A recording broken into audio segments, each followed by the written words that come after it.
మాతృదేవోభవ. ఇభముఖ కుమార పూజిత శుభముద్రా శూలభద్రా సూక్తి సుభద్రా ప్రభవించితు మా కొరకై. జగన్మాత ఇభముఖ కుమార పూజిత శుభముద్రా శూలభద్ర సూక్తి సుభద్రా ప్రభవించితు మా కొరకై. అభయాంకుశ కమలపాశహస్త నమస్తే. అభయాంకుశ కమలపాశహస్త నమస్తే. ఏబిఎన్ ఆంధ్రజ్యోతి ప్రేక్షక మహాశయులందరికీ నవజీవన వేదం అనే కార్యక్రమంలో 1530వ భాగానికి, ప్రత్యేకించి లలితా సహస్రానికి సాగుతున్న సామాజిక వ్యాఖ్యలో 230వ భాగానికి స్వాగతం పలుకుతున్నాం. మనం 335వ నామంలో ఉన్నాం. వేద వేద్యాయై నమః. విశ్వాధికా వేద వేద్యా వింధ్యాచల నివాసిని విధాత్రి వేద జనని విష్ణుమాయా విలాసిని. వేద వేద్యాయై నమః. వేదైశ్చ సర్వైరహమేవ వేద్యః అన్నారు. ఎందుకు వేదాలు చదువుకున్నప్పటికీ భగవంతుడు అర్థం కాడు అంటే, వేదముల చేత ఏది వేద్యమో అది తెలుసుకోవాలి కదా. చదువుకోవడం తెలుసుకోవడానికి కదా. మామూలు విద్యల్లో కూడా ఇది విద్యార్థులు గ్రహించారు. ఈ చదువు ఎందుకని ప్రశ్నించుకోవాలి. ఉపాధ్యాయులు చెప్పాలి ఆ విషయం. బాబు, మార్కులు రావడానికి కాదు, పరీక్షల్లో గెలవడానికి కాదు, ర్యాంకులు సాధించి ఊరికే ఫోటోలు తీయించుకోవడానికి కాదు, ఈ జ్ఞానం పొందడానికి. ఒక ఐన్స్టీన్ చేసినటువంటి ప్రయోగం గురించి పాఠశాలలో విద్యార్థి చదివాడు అంటే, అటువంటి ప్రయోగాలు తనకు చేయాలని అనిపించాలి. విద్యకు సారాంశం అది. అదే వేద్య. వేదం, శాస్త్రం, పురాణం ఇన్ని చదివిన తర్వాత భగవంతుడు దర్శనం పొందాలనే, ఆత్మసాక్షాత్కారం పొందాలి, అదేమిటో తెలుసుకోవాలి, ఆధ్యాత్మిక విద్య అనే ఆసక్తి కలగకపోతే దేనికి చదివినట్టు ఇవన్నీ? ఇది వేద పండితులైన వాళ్ళు కూడా ముఖ్యంగా ఆలోచించాల్సిన విషయం. పెద్దలు ఇద్దరు వేద పండితులు కలిశారు అంటే సంభావనల గురించి, వీటి గురించి మాట్లాడుకోకూడదు. అసలు లౌకిక విషయాలు సుమారుగా చర్చకి రాకూడదు, అత్యవసరమైతే తప్ప. వేద పరిజ్ఞానం, వేదాంతం, ఉపనిషత్తులు అవి రావాలి. నక్షత్రం ఏడిచాడా, పడవేడిచాడా, చారేడి చేడి ఉంటాడా, పులిచాడ ఒక ఈ గొడవలు కాదు ఎంతసేపు. వీళ్ళని చూసినటువంటి వేరే వాళ్ళు ఎలా తయారవుతారో, వేదం చదువుకున్న వాళ్ళే అలాగే ఉన్నారు అంటే, అసలు ఈ ఇంద్రియ నిగ్రహంతో ఉండడం, అతీతమైన విషయాలు మాట్లాడడం, ఆత్మసాక్షాత్కారం కోసం ప్రయత్నం చేయడం, ఇది సాధ్యం కాదన్నమాట నిర్ణయానికి వచ్చేస్తున్నారండి. ఎందుకంటే పెద్దవాళ్ళు ఏదో గొప్పవాళ్ళు అనుకున్న వాళ్ళు కూడా ఏవో లోపాలు కనపడుతుంటే, ఆ లోపాలకి విశేష ప్రచారం లభిస్తూ ఉంటే ఎవరికి ఇది సాధ్యం కాదు అనడం మనుషులకు చాలా సుఖంగా ఉంటుంది. ఎందుకంటే మనం కూడా దానికోసం ఏ ప్రయత్నం చేయక్కల. కంఫర్ట్ జోన్ అంటారు దీన్ని ఇంగ్లీష్లో. కంఫర్ట్ జోన్, అందులోకి వెళ్ళిపోయాడు. ఇంకే ప్రయత్నం అక్కర్లేదు. ఇంకా సాధ్యం కాదని తెలిసిపోయింది కదా. అలా తెలవాలని కోరుకుంటున్నాం మనం. సాధ్యం కాదని నిజంగా పరిశోధన చేసి తెలుసుకుంటే వేరే విషయం. తెలవాలని కోరుకుంటున్నాం మనం. సాధ్యం కాకపోతే బాగుండు, సాధ్యం కాకపోతే బాగుండు. ఎందుకంటే సాధ్యమైతే మళ్ళీ సాధ్యం చేసుకుందుకు సాధన చేయాలి. సాధ్యం కాదు అంటే గొడవలేదుగా, కాళ్ళమే పడిపోవచ్చు, భౌతిక సుఖాల్లో మునిగిపోవచ్చు. అంటే దాని మునిగిపోకుండానే భగవంతుడు భగవద్గీతలో వేదైశ్చ సర్వైరహమేవ వేద్యః. ఎన్ని వేదాలు చదివినా వాటి వల్ల తెలుసుకోవలసింది నన్ను మాత్రమే. నన్ను అంటే ఆత్మని. మళ్ళీ కృష్ణుణ్ణి, రాముణ్ణి అని చెప్పద్దు అక్కడ. ఆత్మనే అర్థం అక్కడ. భగవద్గీతలో ఎక్కడ భగవంతుడు నేను అన్న, కృష్ణుడు అని యశోదాసూతుడు దానికి అర్థం చెప్పకూడదు. అంతకంటే పొరపాటు మరొకట్లేదు. ఆత్మ, పరమాత్మ అని అర్థం దానికి. అక్కడ రూపం సమస్య లేదు. నేను అంటే ఆత్మ. ఎవరి స్వస్వరూపాన్ని వారిని తెలుసుకోవడమే అక్కడ చెప్పాడు కృష్ణుడు. ఏదో ఒక రూపం ధరించి చెప్పాలి కాబట్టి చెప్పాడు. ఇక మళ్ళీ కృష్ణుడు సర్వాధికుడు అని మాట్లాడదు అక్కడ. నేను ఇక్కడ విశ్వాధిక అన్నప్పుడు అమ్మవారి గురించి చెప్పలేదు, మీరు గమనించండి. విష్ణువు గురించి, శివుడి గురించి చెప్పాను నేను. ఆ సామరస్యం ఎప్పటికప్పుడు చూసుకుంటున్నాను నేను. లేదా లలితా సహస్రం మొత్తం అమ్మవారితో నింపేస్తే మొత్తం అమ్మవారి పీఠం కూడా పెట్టేసి నేను శుభ్రంగా కూర్చొని సంపాదించుకోవచ్చు. ఆ దృష్టి ప్రధానం కాదండి, అందుకోసం కాదండి మా జ్ఞానం. ఎవరి మార్గంలో వారే ఉండాలి. ఎవరి మార్గాన్ని మార్చాల్సిన పని మాకేం లేదు, ఇక్కడ మారవలసిన అవసరం లేదు. నువ్వు పురుషోత్తముని ఆరాధించినా, పొంతలో ముసలమ్మని ఆరాధించినా లక్ష్యం ఒకటే, ఆత్మజ్ఞానం పొందడం. ఆ లక్ష్యం పొందుతాడు. దానికి పొంతలో ముసలమ్మ విగ్రహం సాధ్యమైతే ఆవిడ పురుషోత్తముడితో సమానమేనండి, ఆరాధించండి, ఏం మానక్కర్లేదు, ఎవరు చెప్పినా మానక్కర్లేదు. తిరుపతి బ్రహ్మోత్సవాలు ఎంత ముఖ్యమో పొంతలో ముసలమ్మ జాతర కూడా అంతే ముఖ్యం ఈ జాతిలో, కాదనడానికి వీల్లేదు. వారి భక్తులు వారు చేసుకుంటారు, తప్పేముంది. అంతిమంగా బ్రహ్మోత్సవాల వల్ల, ఈ పొంతలో ముసలమ్మ జాతర వల్ల పొందవలసింది పురుషార్థమే, అది మోక్షమే. పురుషార్థాల్లో ఉత్తమమైనది మోక్షమే. మోక్షార్థి పురుషశ్రేష్టగా. దీనివల్ల అది పొందుతున్నావా అని బ్రహ్మోత్సవాలు చేస్తున్నవారైనా, పంతుల ముసలమ్మ జాతర చేస్తున్నవారైనా దీనివల్ల అది పొందుతున్నావా, దీనివల్ల అది పొందుతున్నావా అని ఆలోచించాలి. లేకపోతే రెండు దండగాయి. ఒక రకంగా మామూలు పల్లెటూళ్ళలో జాతర అయినా ఎక్కువ ఖర్చు అవ్వలేదుగా, కనీసం బ్రహ్మోత్సవాలకు బోళ్ళు ఖర్చులు అవుతున్నాయి. ఓహో ఊరేగించేస్తున్నారు వాహనాల మీద బ్రహ్మాండంగా, ఆ వాహనం ఈ వాహనం అని. మేము సుఖంగా ఉన్నాం, ఎందుకంటే రోజు వ్యాఖ్యానాలు చేసుకోవచ్చు అక్కడ ఎవరో ఒకరు. పండిత వర్గానికి బాగా బతుకు తెరుగు దొరికింది.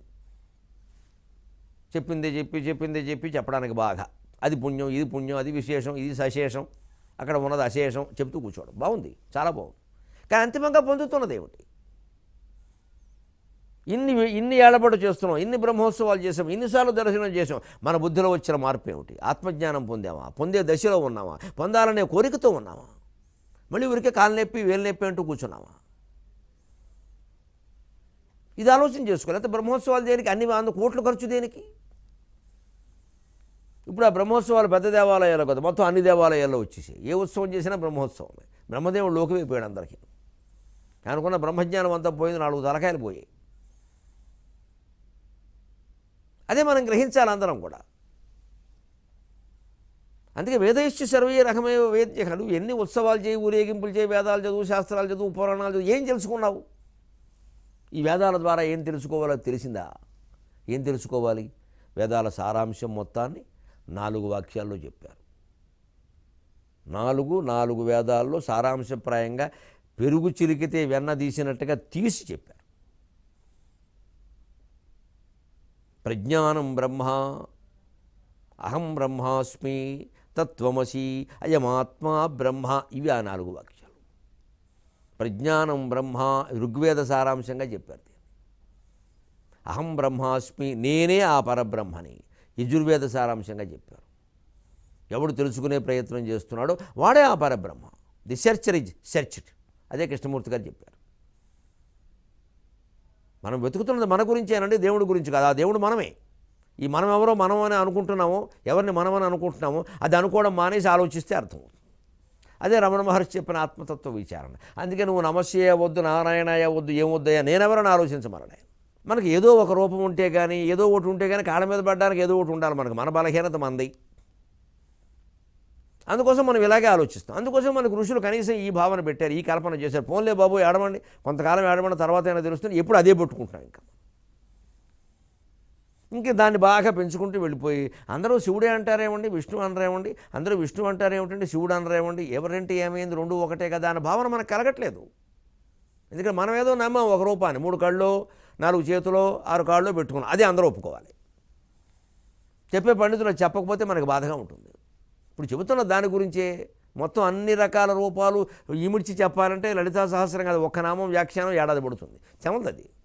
పైగా మనం మొత్తం కూరుకుపోతారు, గడ్డివాములో పడిపోతారు. ఒక్క విషయం అర్థం కాదు. అసలైన మూలాల్లోకి పెడితేనే ఏదైనా అర్థమవుతుంది. అంచేత ప్రజ్ఞానం బ్రహ్మ ఋగ్వేద సారం, అహం బ్రహ్మాస్మి యజుర్వేద సారం, తత్వమసి సామవేద సారం, అయమాత్మా బ్రహ్మ అథర్వవేద సారం. ఏమిటి 4ంటికి స్థూలంగా చెప్పాలంటే అర్థం లోతుల్లో గడితే చాలా కాలం పడుతుంది. ప్రజ్ఞానం బ్రహ్మ, లోపల ఏది నేను నేను అని ప్రజ్ఞ. జ్ఞ అంటేనే తెలుసుకోవడం. ప్రజ్ఞ ప్రకృష్టమైన జ్ఞానం రూపంలో నీ జాగ్రత్త అవస్థలో, కలగంటున్నప్పుడు స్వప్నావస్థలో, గాఢ నిద్రలో, సుషుప్త అవస్థలో ఉన్నప్పుడు కూడా నేను నేను అని మేలుకొని ఉన్న ప్రజ్ఞ ఏది ఉందో ఆ ప్రజ్ఞానమే దైవం. ప్రజ్ఞానం బ్రహ్మ అంటే చతుర్ముఖ బ్రహ్మ కాదు, ప్రజ్ఞానమే దైవం. ఇప్పుడు దైవం ఎక్కడున్నాడు? మన గుండెల్లో ఉన్నాడు. నేను అన్నదాంట్లో ఉన్నాడు. ఆ నేనేమిటో తెలుసుకోవాలి. నేను వెంకట్రావునండి, నేను మొగాడినండి, నాకేమో ఇంత ఆస్తి ఉందండి, ఇన్ని అప్పులు ఉన్నాయండి, ఇంత జుట్టు ఉందండి, ఇంత బొట్టు ఉందండి, ఇవన్నీ ఎవరికి కావాలి? అది ఈ జన్మ, ముందు జన్మ, తర్వాత జన్మ. ఈ జన్మలోనే వెంకట్రావు గారి శరీరం 100 రకాల మార్పు పొందింది. ఆ మాట చెప్పడం నేనంటాడు ఏమిటో. అక్కడ ఎక్కడుంది? ఈయన చిన్నప్పుడు దేని నేనన్నాడో ఆ శరీరం మారిపోయింది. 20 ఏళ్ళు వచ్చాక దేన్ని నేనన్నాడో ఆ శరీరం మారిపోయింది. 40 ఏళ్ళకి ఇంకా మారిపోయింది. 60 ఏళ్ళకి ఇంకా మారిపోయింది. 80 ఏళ్ళకి మొత్తం మారిపోయింది. 90 ఏళ్ళకి ఎక్కడికో పోయింది, బూడిదైంది. దీన్ని పట్టుకుని నేనంటాడు అజ్ఞాని. ఈ అజ్ఞానం వదలందే ఆధ్యాత్మిక విషయంలో మొదటిది అర్థం కాదు, చివరిది అర్థం కాదు, మొత్తమే అర్థం కాదు. దేహము నేననే భావన పోందే కుదరదు ఇక్కడ. అందుకే అహం బ్రహ్మాస్మి రెండో మాట యజుర్వేదంలో చెప్పాను. నేను ఆ దైవాన్ని, ఆ బ్రహ్మని, ఈ శరీరాన్ని కాదు, ఈ మనస్సును కాదు, బుద్ధిని కాదు, ఇంద్రియాలను కాదు, ఏది కాదు. అప్పుడు గురువు కూడా గ్రహించి అదే కదయ్యా వేదబోధ ద్వారా నేను చెప్పింది నాయన తత్వమసి అది నువ్వే అవుతున్నావు, అది నువ్వే అంటున్నావు కదా అనుభవంతో, అది నేనే, అది నువ్వే అవుతున్నావు. గురువు గారు అర్థమైందండి. అయం ఆత్మ బ్రహ్మ, అదనమాట అండి. నేను అంటే ఆత్మ, నేను అంటే ఏమిటో పేర్లు పెట్టేసాం, రూపం కల్పించేసాం, దానికి ఏవో రకరకాల లక్షణాలు పెట్టేసాం, ఇది ఉందనేది లేదని ఏడుస్తున్నాం ఇక్కడ అని అర్థమైపోయింది పూర్తిగా. అథర్వవేద వాక్యంతో పూర్తిగా అర్థమైపోయింది. ఇప్పుడు ఎక్కడికెడతాం మనం? అందుకే సూర్యుడు చాలా స్పష్టంగా చెప్పాడు, కేదారాది సమస్త తీర్థములు కోర్కింజూడబోనేటికిన్ కాదా ముంగిలి వారణాసి కడుపే కైలాస శైలంబు నీ పాదధ్యానము సంభవించునప్పుడే భావింపగా జ్ఞానలక్ష్మీ దారిద్ర్యులుగారి లోకులకట భావింపగా జ్ఞానలక్ష్మీ దారిద్ర్యులుగారి లోకులకట శ్రీకాళహస్తీశ్వర. అయమాత్మ బ్రహ్మ అన్న ఒక్క విషయం గ్రహించగలిగితే గుమ్మం దాటాల్సిన పనేం లేదండి. ప్రాణం పోయే వరకు, ఆ తర్వాత మనం దాటం వారే దాటిస్తారు. ఉన్న చోటే ఉంటాడు. అందుకే ఊరకనే ఉండు అదే సత్యం, నిశ్చలంగా ఉండు అదే దైవం అన్నారు రమణ మహర్షి. ఇక్కడ లేనిది ఎక్కడా లేదు, ఇప్పుడు రాంది ఎప్పుడూ రాదు. ఇది వేదాంతంలో మొదటి మాట, చివరి మాట కూడా. ఇక్కడ లేనిది ఎక్కడా లేదు, ఇప్పుడు రాంది ఎప్పుడూ రాదు. ముక్తి పొందినవాడు అక్కడే పొందుతాడు. కైలాసానికి వెళ్ళి పొందేది, వైకుంఠానికి వెళ్ళి పొందేది ముక్తి కాదు. అది ఊరికే ముక్తిలా అనిపించే అదో భ్రమ. అక్కడ మళ్ళీ రాగద్వేషాలు ఉంటూనే ఉంటాయి. వారికి పెద్ద చోటు ఇచ్చారు, నాకు చిన్న చోటు ఇచ్చారు. వారిని స్వామివారు రమ్మని పిలిచారు, నన్ను పిలవలేదంటూ తుంబురు నారదులే కొట్టుకు చచ్చారు. కళాపూర్ణోదయం చదివితే అర్థమవుతుంది. తుంబురు నారదులు, మనం ఎవరు ఉన్నాం, వాడు తుమ్ము దగ్గు, వాళ్ళేమో తుంబురు నారదులు, మనం తుమ్ములు దగ్గులు. ఇక్కడ అంచేది వైకుంఠాలు, కైలాసాలు ఏవి మణిద్వీపాలు సహా ఏవి ముక్తినిచ్చే ప్రదేశాలు కావు. అక్కడ ముక్తులు ఉండరు, వాళ్ళు ఉన్నవాళ్ళు ముక్తులు అనరు. అక్కడ భుక్తులు అక్కడ ఉన్నాయి. శరీరం ఉండగానే జీవన్ముక్త స్థితిలో ఉంటూ దేహం ఎప్పుడు రాలిపోయిందో కూడా పట్టించుకునే స్థితిలో ఉండడమే ముక్తి. అది ఎప్పుడో రాలిపోతుంది, వదిలిపోతుంది అంతే. ప్లగ్లోంచి, ఆ సాకెట్లోంచి ప్లగ్ తీసినట్టే. ఎందుకంటే వైరు పనికిరాదు, ఇంకా తుక్కు అయిపోయింది. దానికి వైరు చూడండి, ఎక్కడైనా చూడండి తెగిపోతే ఒక ఏదో రబ్బరు ప్లాస్టిక్ కాగితం కూడా చూడతారు, ఇంకో చోట మళ్ళీ తెగితే మళ్ళీ చూడతారు, 4 చోట్ల తెగితే సంత ఇది షాక్ కొడుతుంది కూడా తీసి పారేస్తారు. శరీరం కూడా అంతే. ఏదో ఓ రోగానికి వైద్యం చేస్తారు, 2 రోగాలకు చేస్తారు. రోగాలు ఎక్కువైతే కానీ పోయే రోగం వచ్చిందో వదిలేస్తారు. దాన్ని తీసుకోవాలి అలాగా, చితికిపోయిన వైరులాగా, పగిలిపోయినటువంటి ట్యూబులాగా. ఈ వైరాగ్యాన్ని క్రమంగా 50 ఏళ్ళు దాటే కూడా పెంచుకోకపోతే ఎలాగండి? ఇంకా అదే పట్టుకుని వేలాడడం, ఇంకా దానికి ఏదో చేసేద్దామండి, ఇంకా దానికి మెరుగులు తెద్దడం, బ్యూటీ క్లినిక్ అనడం, సౌందర్యశాల అనడం, ఇంకా దాన్ని ఏదో చురుగ్గా ఉంచే ప్రయత్నం చేయడం. అవసరం ఏమిటి అంత అవసరం? చురుగ్గా ఉండి ఏం చేస్తాం ఇప్పుడు? ఆ చురుకుదనం ఆత్మజ్ఞానంలో ఎందుకు కూడా చురుగ్గా ఉండాలి, చాలా చురుగ్గా ఉండాలి, నిత్యం జాగరూకంగా ఉండాలి. ఎంత చురుగ్గా ఉండాలి మనిషి అంటే, చురుకుదనానికి చురుకు పెట్టే పరీక్ష అండి. మనస్సును ఆపాలి, ఆ చురుకుదనం అక్కడ ఉండాలి. మనస్సును ఆపండి, ఆలోచన ఆపండి. అక్కడ లేదండి చురుకు ఎవరికి? పరిగెట్టడంలో చురుక, మాట్లాడడంలో చురుక, పోట్లాడడంలో చురుక, మనస్సును ఆపడంలో చురుగ్గా, అది జాగరూకత. అది జాగరూకత. అది దమ్ము లేదు. ఓ పౌరుషాలు చూపించమంటే అందరం చూపిస్తారు. అక్కడ చురుకుదనం ఉండాల్సింది. అక్కడ వైరాగ్యం అంటేనే చురుకుదనం. వైరాగ్యం అంటే చేతకాంతనం కాదు, ఏమీ చేయకపోవడం కాదు, నిత్య జాగరూకత వైరాగ్యం. ఏ ఆలోచన వస్తున్నా సరే నాకు అక్కర్లేదు తోసే, వచ్చిన దాన్ని వచ్చినట్టు తోసేయి. వచ్చిన ఆలోచన వచ్చినట్టు వదిలేమని చెబుతారు తత్వవేత్తలు. తోసి అలాగే తోసేయి, మరి దానికి ఏం చేర్చకో, మార్చకో, వదిలేయి, లిమిట్, వెంటనే వదిలేయి. కూర్చున్న చోటు నుంచి లేచినంత సహజంగా, లేవగానే కాస్త నీరసం వస్తే కూర్చున్నంత సహజంగా అలా వదిలేయి, వెంటనే వదిలేయి. మరి దాని గురించి చర్చొద్దు. అంటే జీవితంలో కూడా మనం మాట్లాడేటప్పుడు, పనులు చేసేటప్పుడు దాన్ని పొడిగించడం, సాగదీయడం మానేసుకోవాలి. అక్కడ అయిపోయింది, కట్. ఉందా? లేదు. ఉన్నావా? లేదు. అంతే. రావచ్చా? అక్కర్లేదు. అది చాలు. వివరణ అడిగితేనే. లేని కొద్ది ఏమవుతుందంటే బాగా పెరిగిపోతుంది, గడ్డివామలో పెరిగిపోతుంది జీవితం. ఇక్కడ ఇంకా అపార్థాలు, అన్ని అర్థాలు వచ్చేస్తాయి. ఇంకా ఆ అదనంగా మాట్లాడిన మాటల్లో వస్తాయి, అసలు మాటల్లో రావు. అలాగే అదనంగా చేసే పనుల్లో వస్తాయి, అసలు చేయవలసిన పని చేస్తే రాదు. ఇందులో కల్పించుకునే పని ఆవిడకేమిటండి అంటారు ఎవరో. ఏదో ఉపకారం చేద్దామని చేసింది ఆవిడ, అంతకంటే వాళ్ళు అలా అనుకుని కల్పించుకోకుండా ఉంటే గొడవ లేదు కదా. వాళ్ళు చేయమంటేనే చేస్తాం ఉపకారం, పని కట్టుకుని ఎందుకు చేయాలి? ఎందుకంటే లోకం అలాగే ఉంది. ఇప్పుడు సహృదయంతో చేశారని అనుకోరా, ఎవరమ్మన్నారో, ఎందుకంటే కల్పించుకోవడం అంటారు వెంటనే. అలా వస్తుంది. అంచేది ఆ చురుకుదనం ఏదో, ఆ ఉపకారం ఏదో, ఆ కావాలని చేసేది ఏదో, అందరూ బాగుండాలని నేను కోరుకుంటా. అసలు ముందు ఆత్మజ్ఞానం పొందవయ్యా, అందరూ బాగుండడం తర్వాత విషయం. అందరూ బాగుంటారు మనం ఆత్మజ్ఞానం పొందితే. అది పొందడు. అక్కడే చురుకుదనం ఎవరికి. ఎవరికైనా ఒక మహర్షికి ఎవరికో ఉందండి, రమణ మహర్షి ఇంకో భ్రమణ మహర్షి ఎవరో ఉన్నారు అనగానే మొత్తం వెళ్ళి ఆయన కాళ్ళ మీద పడిపోయి ఆయనకు కూడా లేకుండా చేసేస్తాం మనం. ఓకేసి పీకేసి ఇంటికి ఆహ్వానించి పాదపూజలు చేసి భ్రష్టుని చేసేసి చివరికి ఆయన కేసుల్లో ఇరుక్కున్నాక మనమే అనేది మళ్ళీ అలా అందరినీ చేరదీస్తే అలాగే అవుతుంది. చేరిన వాళ్ళలో మనం కూడా ఉన్నాం, ఇక్కడ చెడగొట్టిన వాళ్ళు చేరి ఆయన చెడగొట్టాం మనం. అంటే ఒక మహా తపశ్శక్తిని అంతటినీ మన స్వార్థానికి వాడుకోవడం. అలా అప్పుడే ఇంకేం పొందుతాం మనం, ఎన్ని వాక్యాలు చెబితే ఎన్ని వేదాలు అందుకే ఎన్ని చదివినా ఏం చేసినా ఎంత వారులైనా కాంతదాసులు ఇలాంటి మాటలన్నీ త్యాగరాజస్వామి లాంటి వారు ఎందుకు రాశారు అంటే, కాంత అంటే ప్రత్యేకం స్త్రీ కాదు, అక్కడ ఏదో ఒక ప్రలోభానికి లొంగని మనుషులు ఉండరండి, వాళ్ళు ఇలా పడిపోతారని ఖచ్చితంగా. ఆ పడిపోకుండా ఉండడానికే మనకి పూజా విధానం కూడా పెట్టారు. శ్రీచక్రంలో చింతామణి గృహంలో ఉంది అమ్మవారు అని చెబుతారు. దానికి 4 ద్వారాలు ఉంటాయని చెబుతారు. ఏ గృహానికైనా సాధారణంగా 4 ద్వారాలు ఉంటాయి. తూర్పు ద్వారం, పశ్చిమ ద్వారం, ఉత్తర ద్వారం, దక్షిణ ద్వారం. కొన్ని తెరుస్తాం, కొన్ని తెరవం. కానీ ఏదో ఈవేళ 2 ద్వారాలే పడుతున్నారు, అపార్ట్మెంట్లు అవి వచ్చా. కానీ పూర్వకాలం వెళ్ళక 4 ద్వారాలు ఉండేవి. 4 తలుపులు తీసి ఉండేవి కూడా శుభ్రంగా. కటకటాలైనా పెట్టేవారు తలుపు కాకపోయినా. గాలి వస్తూ ఉండేది, వెడుతూ ఉండేది. ఉత్తరాన్ని నుంచి వచ్చిన గాలి దక్షిణాన్ని నుంచి వెడుతూ ఉండేది. దక్షిణ వైపు నుంచి గాలి వస్తే ఉత్తరాన్ని నుంచి వెళ్ళేది. తూర్పు నుంచి వచ్చే గాలి పశ్చిమ నుంచి వెళ్ళేది. పశ్చిమ నుంచి వచ్చే గాలి తూర్పు నుంచి వెళ్ళిపోతే ఇంట్లో వాళ్ళు ఆరోగ్యంగా ఉండేవారు. కిటికీలు తలుపులు మూసేవారు కాదు, రాత్రిపూట మాత్రమే మూసేవారు. వేసవకాలం అయితే రాత్రిపూట పూట కూడా తెరిచి ఉంచేవారు. ఇప్పుడు అనేక రకాల కారణాల వల్ల మన అనుమానాలు, అపోహలు, భయాల కారణంగా మొత్తం చెరసాలలో బతికిన దానికంటే ఘోరంగా బతుకుతున్నాం. ఈ అపార్ట్మెంట్లో తలుపు తీయడానికి వీల్లేదు. పైన చప్పుడు, కింద చప్పుడు, అన్నీ చప్పుడులే. పైగా ఇళ్లల్లో భజనలు మొదలుపెట్టారు ఈ మధ్యన. ఇళ్లల్లో భజనలు, మైక్ సెట్లు, డీజే సౌండ్లు. దాన్ని భక్తి అని ఎలా అంటారో తెలియదు. ఇంతమందిని హింసిస్తున్నాం, అది భక్తి ఎలా అవుతుంది? ఇంట్లో ఎప్పుడైనా నలుగురు ఓ పాట పాడుకుంటే మామూలుగా పాడుకోవాలి. అసలు silence is God, violence is not God.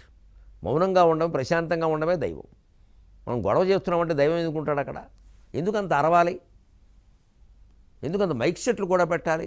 దీనికి మళ్ళీ అందరినీ పిలవడం, రాకపోతే ఆక్షేపణ. చేసేదే తప్పు, మళ్ళీ రాకపోతే ఆక్షేపణ. అసలు ఎందరు రావడం, గొప్ప చెప్పుకోవడం, వాళ్ళ ఇంట్లో ఎప్పుడు ఏవో జరుగుతూ ఉంటాయనడం, ఇదంతా కావాలి మనకి. దేవుడికి ఇవన్నీ అక్కర్లేదు. అంచేతనే ఎన్ని గ్రంథాలు చదవడం, సుందరకాండ పారాయణలు చేయడం, ఏదో ఆ పారాయణ, వీటి వల్ల ఏం కనపడ్డండి దేవుడు? పారాయణం మిగులుతుంది, ప్రసాదం మిగులుతుంది.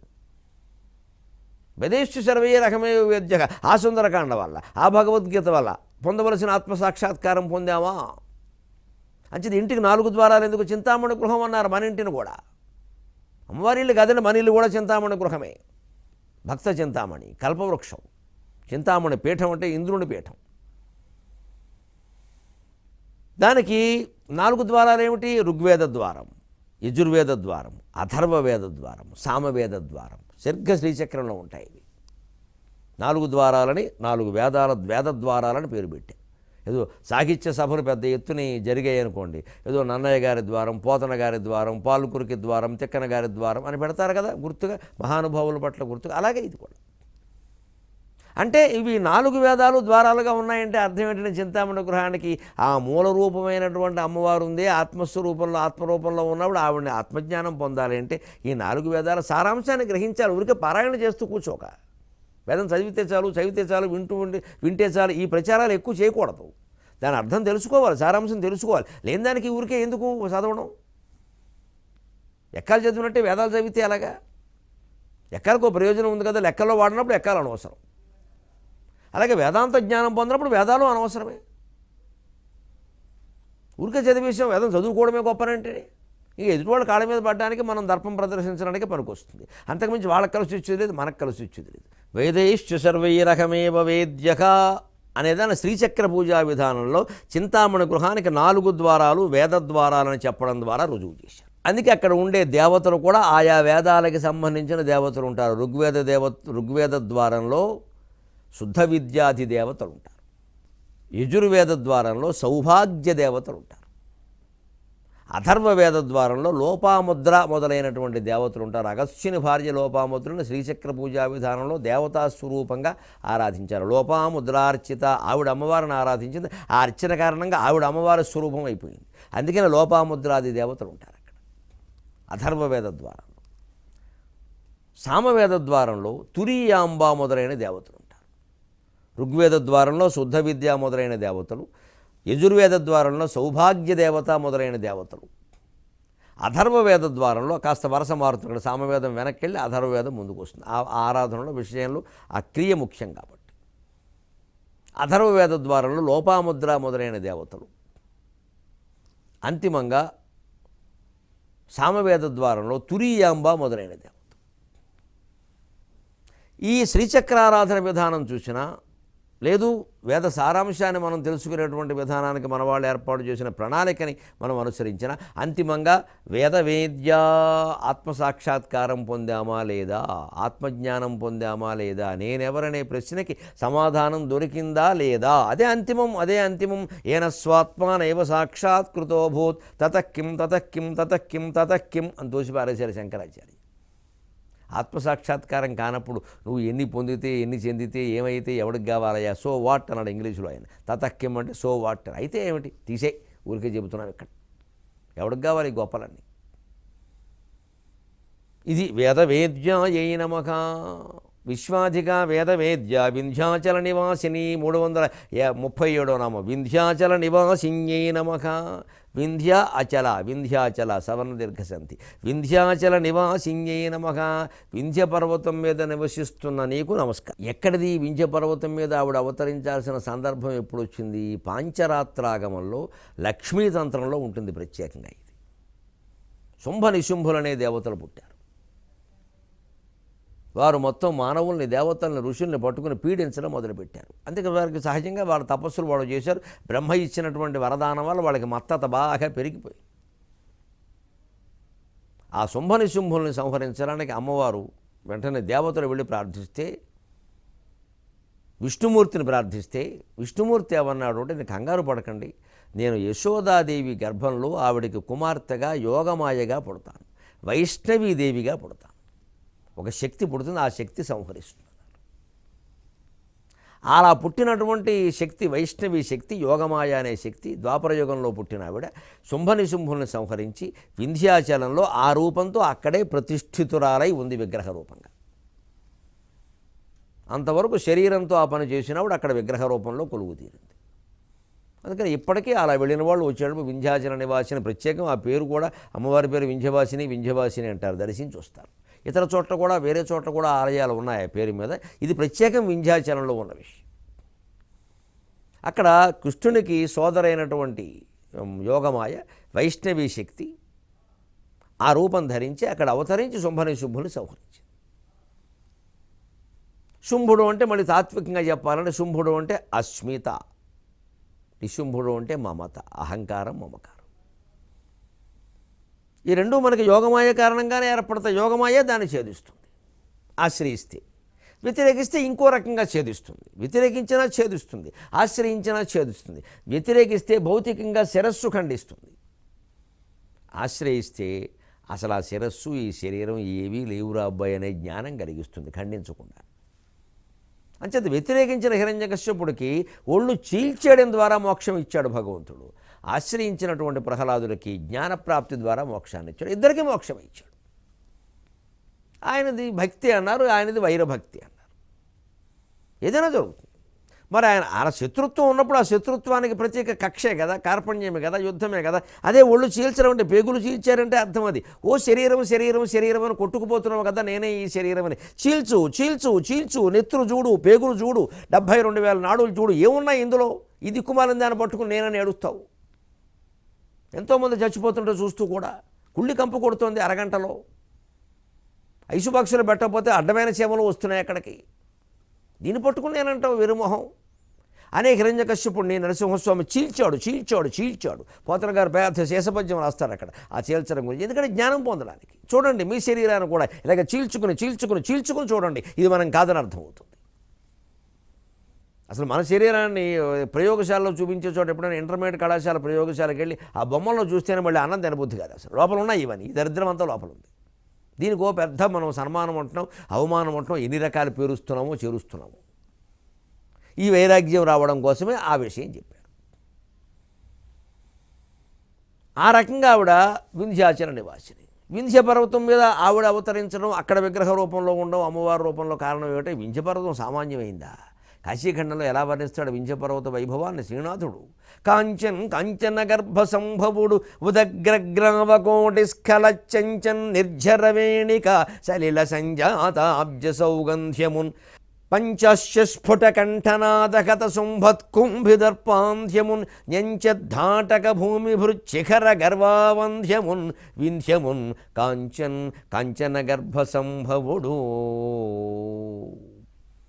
ఆ కథ ప్రకారం వింధ్య గర్వభంగం కావాలి కాబట్టి నారదుడు వింధ్య పర్వతం దగ్గరికి వస్తాడు. దూరం నుంచి నారదుడు వింధ్య పర్వతాన్ని చూశాట. అది మన కవులకి మంచి ప్రౌఢమైనటువంటి సమాసాలతో మంచి పదజాలంతో పదగుంభనంతో చెప్పడానికి మంచి అవకాశం. అటువంటి అవకాశాలు శ్రీనాథుడు వదులుకుంటాడా? నా బోటుగాడే వదులుకోడు. కాంచన్ కాంచన గర్భ సంభవుడు. కాంచన గర్భుడు అంటే హిరణ్య గర్భుడు బ్రహ్మ, కాంచన గర్భ సంభవుడు అంటే బ్రహ్మ మానసపుత్రుడు నారదుడు. వింధ్యమును కాంచను అది అన్వయం. ఇక వింధ్యం ఎలాంటిదే? విశేషణాలు 3 పాదాలు సరిపోలేదు ఆయనకి. ఉదగ్రగ్రావకోటి స్ఖల చంచన్ నిర్జరవేణిక అసలీల సంజాత అబ్జ సౌగంధ్యమున్. కొండరాళ్ళు బండరాళ్ళు శరయేళ్లలో రాళ్ళు గలగల గలగల ప్రవహింపజేస్తున్నాయి నది నీళ్ళని. ఆకాశగంగా ప్రవహిస్తోంది అక్కడ కొండరాళ్ల మీదుగా, బండరాళ్ల మీదుగా, గులకరాళ్ల మీదుగా. అది సారాంశం. ఎంత గలగల చెప్పినా శ్రీనాథుడికి బాగా ఏనుగు తొండబెట్టినట్టు పద్యం చెప్పడం అలవాటు. ఇంత చేస్తే విషయం ఏమిటంటే అక్కడ మొత్తం కొండరాళ్ల మీదుగా, బండరాళ్ల మీదుగా, గులకరాళ్ల మీదుగా ఆకాశకంగా ప్రవహిస్తుంది. సారాంశం అది. దీన్నే పదార్థే వాక్యరచన అంటారు దండి సిద్ధాంతంలో. ఓ పదంలో చెప్పేదాన్ని వాక్యంలో చెప్పడం. కానీ వాక్యం చాలా బాగుంది. అలా ఊరికే కొండల నుంచి ప్రవహిస్తోంది నది అంటే ఇంకెందుకు పద్యం ఎందుకు? ఇంకా చందమామ కథలో కూడా ఆ విషయం చెబుతారు. ఉదగ్రగ్రావకోటి స్ఖల చంచన్ నిర్జరవేణిక సలిల సంజాత అబ్జ సౌగంధ్యమున్ అని అంత పొడుగ్గా చెప్పాడు. పైగా ఆ నీళ్లలో మామూలుగా ఆ శిలలో ఆ నీళ్లలో పుట్టిన పద్మాలు, ఆ పద్మాల సుగంధం, ఆ సుగంధానికి దిక్కైనటువంటి వింధ్య పర్వతాన్ని రాళ్ల మించి శలయేళ్లు ప్రవహిస్తూ ఉంటే, ప్రవాహాలు ప్రవహిస్తూ ఉంటే ఆ శలయేళ్లలో పుట్టినటువంటి తామరపూల సుగంధానికి నిలయమైన వింధ్య పర్వతాన్ని దర్శించాడయ్యా. అంతేకాదుట జీవితంతో సమానంగా పోలుస్తున్నాడు వింధ్య పర్వతాన్ని. గమనించండి మీరు. ఇక్కడ ఒక సున్నితమైన మధుర సుగంధాన్ని మనకి పరిమళింపజేశాడు. జీవితంలో భయంకర సన్నివేశాలు కూడా ఉంటాయి. జీవితం అంటే వింధ్య పర్వతమే. ఆ భయంకర సన్నివేశాలు ఏమిటో 23.5 గంటల్లో చూద్దాం. అంతవరకు మనకు ఆ భయానికి తట్టుకోవాలి అంటే తెలుగులో మాట్లాడాలి.